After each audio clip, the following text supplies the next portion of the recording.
Hey everyone, my name is Ash and welcome back to my channel. For today's video, I wanted to switch it up and do a more discussion-based video centered around 90 Day Fiancé. I said in my reality TV video that I was interested in doing TV breakdowns, and I also discussed how I watched 90 Day Fiancé, so what better show to start with? But anyways, before we get started, please remember to like and subscribe to my channel. Also, please leave a comment letting me know your thoughts on today's video, as well as other videos you would want to see in the future. Now, let's get started. So before I go any further, I just wanted to say that I have a love-hate relationship with the show. I have found an endless amount of entertainment and interest in watching these couples journey through the K-1 visa and try to make their two lives into one.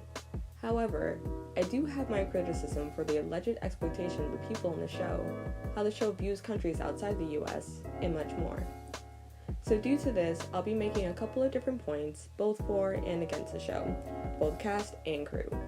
While it is easy to put all the blame on the people who sign up for the show, I do think it's also important to note how the people who are on the show also contribute to the issues I and others have with the show. The first point is that it gives the viewer a taste of different cultures. I'm starting with this point because it's one of the nicer parts of the show that I enjoy. I like how they started doing the Other Way season. It was really refreshing watching Americans go to another country and attempt to adapt to the culture. I have found with a lot of the older seasons, the non-American partner always had the same, I'm in a new country where I don't know anyone except my partner and they aren't always here and I'm homesick and I want to leave. This plot was only really shifted when the partner would be either really sad about it, or angry about it, or was at the very least making the most of it. On the other hand, I feel like it puts into perspective the differences in America versus other parts of the world. I will say, I do feel like it feeds into the unfortunate yet rather true stereotype that Americans aren't the best at being culturally aware and tend to come off as close-minded. And on top of that, I sometimes feel like it makes the other countries look kind of shabby compared to the US. Nevertheless, from the beautiful views in Australia to the heartwarming family dynamics in Brazil, the show does have a bright spot with showing us perspectives outside of our own.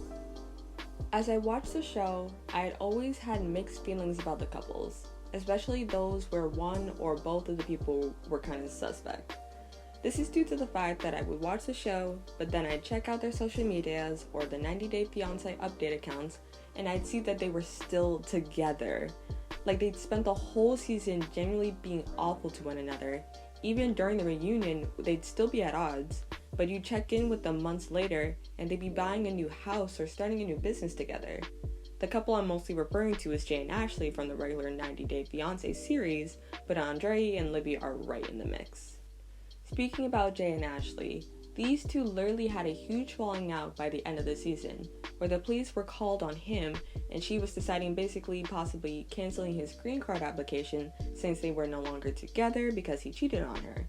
However, if you check in on them now, they just had their 3-year anniversary and now has a tattoo parlor, which if you didn't watch the show, this is ironic because he actually cheated on her in the back room or a closet of the tattoo parlor he used to work at. Now, do I fully believe that this show and many other reality shows like this like to cut and paste things together to present them differently? Of course. And do I believe that there are some redeeming traits to the people on the show? Of course I do. The show only keeps up with the couples for a couple of weeks to a few months of filming, so there's not a lot that we see of these people or that we'll ever really see. However, personally speaking, I feel like a lot of lines are crossed on how you treat your partner on the show, and it can be detrimental to those watching and taking everything in. It can skew the general public's perception on how to love and how to deal with family and friendships while in a relationship, and even how to feel about oneself while in a relationship. While I wish all the best for these two and all of the couples, I do have to say the way they treat each other is really questionable at times. I have found that there are these really unrealistic expectations with these couples, and I feel like we should address it. When dating someone outside of your country, race, ethnicity, etc., I feel like taking the time out to actually get to know their culture is something that should be done more often than not. To me, I feel like the discussion regarding differences in things like culture, religion, personal upbringing, as well as child rearing Language barriers and anything else along those lines are all really important things to discuss in a relationship before getting really serious. If you really see a future with this person, then I don't see any harm in trying to learn a couple phrases in their native language or try and make them a traditional dish. You'll most likely appreciate the effort, and that can end up making a relationship stronger. Now, I understand that things happen, like Bingyum and Ariel and Ji-hoon and Daewon's cases, where now a child is in the mix before the discussions could take place, but they, as well as other couples like Yesan and Brittany and Michael and Angela, have been together for some time and even have plans for marriage, but still have trouble determining very important things. For Yesan and Brittany said that they didn't really discuss her having to convert to Islam or even getting married as soon as she moved over there before she left America. Michael and Angela keep having this long drawn-out fight over her needing to be submissive to Michael because that's how marriages usually work in Nigeria, but Angela doesn't want to be. And Bingyum and Ariel apparently didn't discuss that if they wanted their baby baptized, she needed to be baptized in the Orthodox Christian faith as well. These couples, as well as many others from seasons past, have always confused me. I could never understand how people could be so in love or so busy with other matters to forget to have such important talks. Like I said, things do happen, and drastic changes in the relationship can make certain topics take a back seat for a while. But it is really upsetting watching couples fight over the differences every other episode when it could have been easily avoided. If these couples were to have just talked about these things prior to moving towards marriage, or moving period, many of them might have been able to better handle it, or at the very least would have broken up before getting so caught up on one another. Still on the topic of expectations, I have also noticed that there have been multiple instances of expectations for the relationship, but once a partner gets to America, things change almost immediately. I remember when Cold Tea and Larissa started their 90 days when she got to the US, and Larissa was honestly immediately let down. She expected flowers at the airport. That didn't happen. She expected them to get their own place and not be living with Debbie, which is Cold's mom, and also that didn't happen. She couldn't even get a car with air conditioning from Cold. Then there was Annie and David.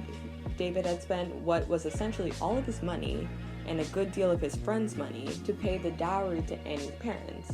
By the time they got to the US, David and Annie were essentially living off of handouts and in an old fire station. And don't even get me started on George and Anvisa. They were the first couple that actually caught my attention because of how south their situation went, but due to George not living up to her expectations. There are way too many examples of this happening.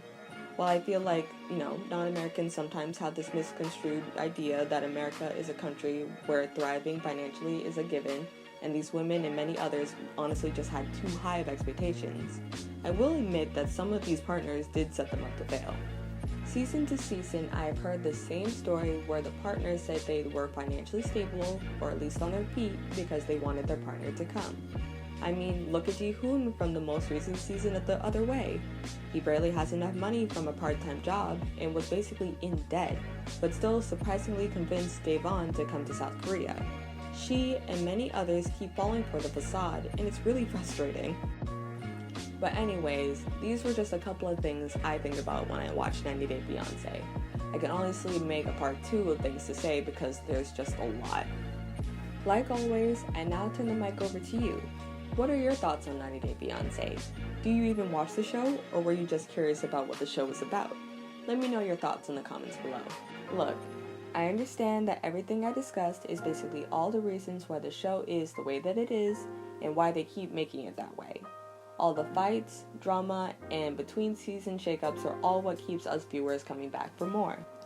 But for this video, I just wanted to boil down the show for what makes it really what it is, and for us to question if this is the kind of content we want to keep seeing. Us viewers watch shows like this and many others because we live for the chaos. Now, should we be condoning this type of behavior? Not really. It has gotten way out of hand since season 1. Too many boundaries are being pushed for the sake of television. I'm hoping that they can regroup a little in the future seasons because some of the characters they put on the show could be better. But that's all I have to say. My final thoughts are these. The show could be less messy, the couples need to reevaluate themselves, and whoever created the show way back when is making bank. But anyways, that's it for today's video. Thank you so much for watching. If you like this video, please give it a thumbs up and leave a comment down below letting me know your thoughts. Don't forget to subscribe, and I'll see you in my next one. Bye!